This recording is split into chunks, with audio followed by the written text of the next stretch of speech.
Assalamualaikum warahmatullahi wabarakatuh. Nama saya Dwi Suci Rahma Putri, NPM 1911010054, jurusan Pendidikan Agama Islam kelas D semester 4. Memberikan contoh, dampak, serta solusinya. Masalah etika lingkungan. Masalah lingkungan hidup menjadi masalah etika karena manusia seringkali lupa dan kehilangan orientasi dalam memperlakukan alam. Karena lupa dan kehilangan orientasi itulah manusia lantas memperlakukan alam secara tidak bertanggung jawab. Saya akan memberikan satu contoh masalah etika lingkungan. Pada PT Kellian Equator Mining atau kita singkat dengan KEM di Kalimantan Timur merupakan perusahaan tambang besar dengan kantor pusat di London. PT KEM menggunakan lebih dari 6 juta meter kubik air bersih dari Sungai Kellian untuk operasi tambang mereka, dan hanya 4 juta meter kubik yang didaur ulang dalam tambang tersebut. Limbah air yang mengandung ion logam tingkat tinggi seperti mangan, sianida, dan lumpur dibuang begitu saja ke dalam Sungai Kellian. Dampak yang ditimbulkan berupa perubahan bentang alam dan ratusan danau buatan.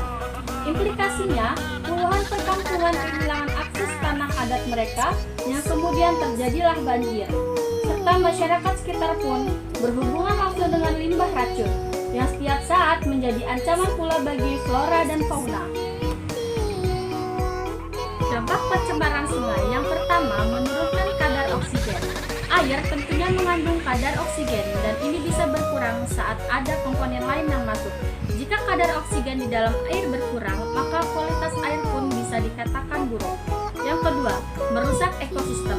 Di dalam air tentunya ada ekosistem yang harus dijaga keseimbangannya, dan air merupakan salah satu elemen yang juga harus dijaga dalam ekosistem. Yang ketiga, menyebabkan berbagai macam penyakit. Seperti yang sudah disebutkan sebelumnya, bahwa air yang tercemar adalah air yang sudah tak layak konsumsi, bahkan ada di tingkat membahayakan bagi masyarakat. Dilakukan dengan membuat kolam stabilisasi. Di kolam itu, air limbah dinetralisasi dulu dari zat-zat pencemar sebelum dialirkan ke sungai. Kolam stabilisasi yang umum digunakan adalah kolam anaerobik, kolam fakultatif pengolahan air limbah yang tercemar bahan organik pekat, dan kolam naturasi pemusnahan mikroorganisme patogen. Yang kedua, cara bantuan. Pengolahan cara ini bisa dilakukan pada instalasi pengolahan air limbah atau kita sebut dengan IPAL. Petugas menggunakan untuk menetralisasi air limbah melalui 3 tahap. Yang pertama, primary treatment, pengolahan pertama. Yang kedua, secondary treatment, pengolahan kedua. Dan ketiga, tertiary treatment, pengolahan lanjutan. Dengan 3 tahapan ini, air limbah akan ternetralisasi dengan baik sehingga dapat langsung dialirkan ke sungai.